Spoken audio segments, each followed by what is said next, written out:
This is the Emotimo Spectrum SA2.6, and I'm going to talk about how it is the most powerful tool that we've bought in this year and has changed the way that we work. There are three massively unique use cases for this piece of equipment right here, and I'm going to be covering them all in this video. But first, I want to talk about what the heck this thing is. This is the Conductor SA2.6, made by a company called Emotimo.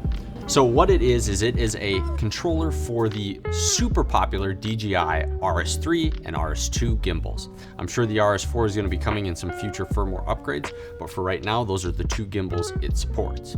This allows you to do programmed moves that you have never been able to do with those gimbals, not to this level at least. So in addition to the gimbals, it adds the functionality of sliding. The most popular version of this would be to use the Dana Dolly, which is obviously a super popular device that you can see on film sets all the time. People use them and love them. So they've created an integration kit to allow for a motorized Dana Dolly functionality. Not only can it control the sliding and the pan and tilt of the Ronin, but it can actually control and program the focus. If you're trying to do something like a really complex parallax shot where you're doing zooming and focusing and even irising, you can actually add on the Tilta Nucleus M motors. So you can add an additional 3 motors on top of that for really complex shots. The last axis that you can add to this is actually an additional motor.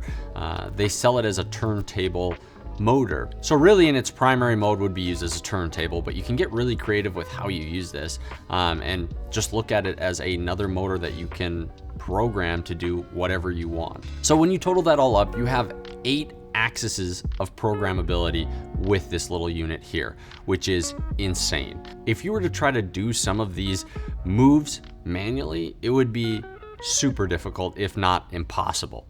So things like parallax move, programming moves that can be repeated for visual effects. These are the type of shots that you would never be able to do unless you had something like this.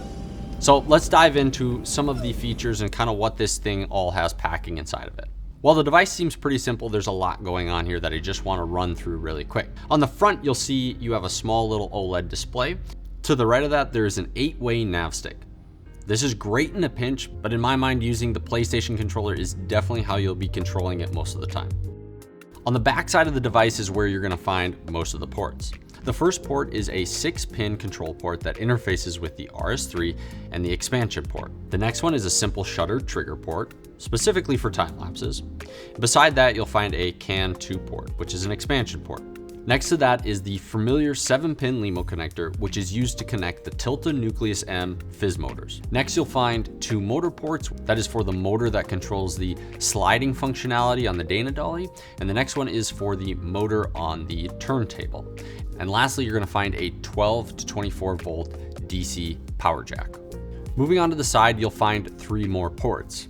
One is an input-output expansion port. The next is a USB-C connection. And then finally, you'll find a micro SD card slot, which is primarily used for updating the firmware, as well as being able to store camera moves. In addition to all those ports, it also has Wi-Fi and Bluetooth. The Bluetooth is used for connecting the PlayStation controller and controlling the entire unit altogether. Now, that's a lot of stuff, and I don't expect everyone to understand what every single one of those is or what they're even used for. But I think the important thing to take away here is that it has a lot of expandability, and I think they've made this device to be really future-proofed so that this isn't going to get outdated in a year or two, but this is a product that they can continue to build upon, continue to push out firmware updates, which is, I think, a really great sign to see for any product. So without further ado, let's talk about some of the use cases of how we've actually been using this device and why I think this is such a vital piece of our kit. So the first one is interviews. I think it's really obvious that a lot of us in this industry find ourselves doing talking heads often. We're always looking to try to take it up a level and add as much production value as we can to these shoots, and this guy has been working super well. So this is using the RS3 as the pan tilt, motorized pan tilt head. It's communicating with this little guy right here, which is the SA2.6 by Emotimo. So the camera is panning, it's tilting, it's pulling focus, and it's moving along this dolly track, kind of in a ping pong fashion, just keeps going while the interview is happening, which is super, super convenient, and it helps create a little bit more dynamic shot for that B camera. This camera is often set up on a gimbal anyways, And with this, we can transition from using it for B-roll capture on a gimbal to an interview setup like this by simply just popping it off the tilt-a-ring that we have and popping it onto this and hooking it into the Emotimo. When we're finding ourselves on shoots that are more corporate style, where we're doing talking heads with the combination of some B-roll. Before, we were using the Emotimo Spectrum, which was Emotimo's pan tilt head. And while it worked great, it was just another pan tilt head that we had to pack. And when we were doing shoots where we were flying or something like that, a lot of times we just couldn't justify packing it for the shoot. Now, in this case, we're already bringing the RS4 or the RS3 along, and we can use it as a pan tilt head, which is fantastic. The only other element that we need to pack is some sort of slider. Now, in the case of traveling, a lot of times we're packing our Rhino slider. For those of you who don't know, Rhino slider kind of changed the game for the slider back in the day. I don't know if people still use these, but we still have ours. This is a real classic, and you know, I don't feel like some of the sliders get as much love as they used to. I feel like gimbals have kind of just taken over, but these two tripod legs with bowls and this slider break down to a much smaller package than something like this. This is the original Rhino slider motor here that would drive this. Now, that hooked in through a simple Ethernet cat connection, basically. The great thing is Emotimo created this little adapter, and it takes it from an RJ45 connector to this little 4-pin connector that they use on this guy. You basically just plug it in, and then you adapt it, and then you can plug straight into the motor. And the Rhino slider has been working really, really good despite its age. All right, so this is the setup we have. Danny is just a sit-in currently. It is in a shop, so we have actually 3 camera angles. This is the C camera. This is our moving B camera, and we actually paired it with the Nisi Athena lenses. They work great. We can change focal lengths super quick. We have an adapter cable that works with the Rhino slider motor there. Ties in, and it's super fast to program out with this guy. And then this is a camera. Looking into camera. We got another wild card. The first interview was a shaking pole barn. Another generation. That would be great. We're cursed, Caleb. Overall, this is one of the biggest use cases for us, and we find ourselves doing corporate work a lot, so this is a way that we can add extra production value without a lot of extra work, which we love. The second use case application for this is one that I think people would probably think of first, and that is for product shots. Now, a lot of times the really high-end productions, you're gonna see something like a robot arm. Well, there's not a ton in between that. So I think that this is an amazing solution for something like that, because again, you have 8 axes of programmability with this guy, which can really open the doors to a lot of really cool, unique shots. Now, we're working on one right now for a local ice cream company. We aren't quite finished with it, but I can show you the clip from what that looks like and talk a little bit about it. So this shot, we really don't have all the axes going, but what we do have going is a pan, a tilt, we have focus, and we're actually using the turntable as well as the sliding functionality. This is one of those areas that I think we're gonna continue to use more and more, but while being able to program these type of shots is really great, it's the repeatability that also makes this super, super powerful. Now onto the third application, which is something that we've just barely dipped our toes into, but it is Unreal Engine. This device right here has the functionality to integrate into Unreal Engine. Now, this isn't something I've spent a bunch of time with, but Adam has been digging into it and we've been playing with it a bit. So I'm gonna hand it over to him so he can kind of give you a rundown as to what we've been experimenting with in that area.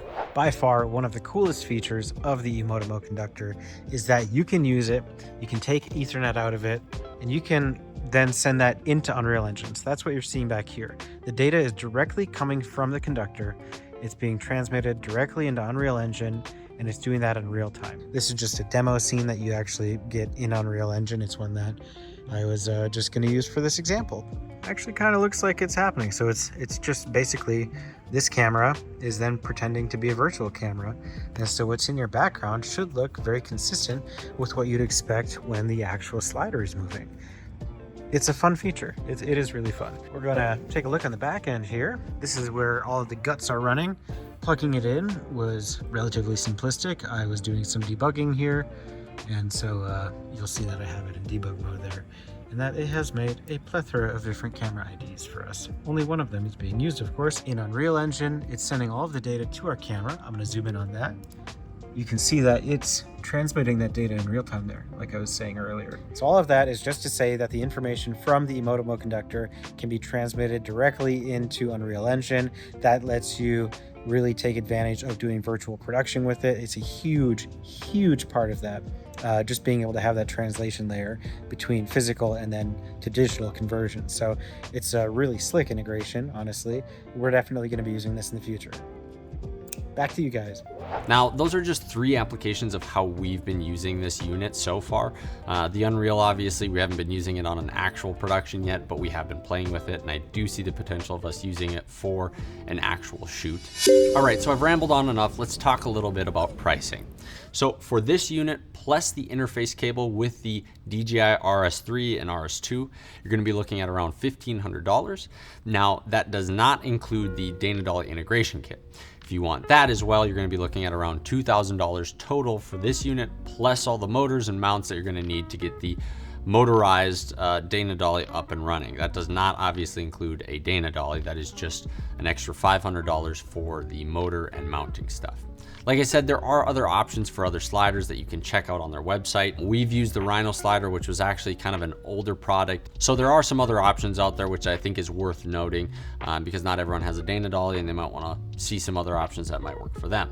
I'll state the obvious that $1,500 for a little box may seem kind of expensive, but the important thing here to think about is that it's not just about the hardware that you're paying for, but you're paying for all of the software and the engineering that goes into that. Proven that they put a lot of thought, a lot of energy into making these products, a lot more than I think a lot of companies out there. Sometimes it's really easy to make what looks like a flashy, really cool product, but if the software sucks and if it isn't future-proofed and backed up by a company that believes in it, it can be, the coolest looking product, but the most non-functional product. So I think it's really important to keep that in mind. They are constantly pushing updates. They're constantly working on these products. This is not a product that they release and then they never touch again and then they ignore you. We've been longtime Emotimo customers, buying some of their earliest products with the time-lapse stuff that we've done and eventually moving to this.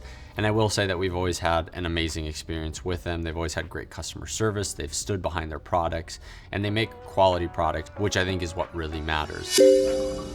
It's really cool to see a little device like this that can open the door to allowing you to get so much more value out of equipment that you already own.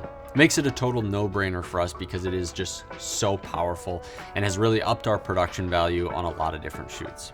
Really, the possibilities are endless with something like this, which is why it's such a cool little device, because ultimately it's up to your imagination with how far and how much you can use this device to its full potential.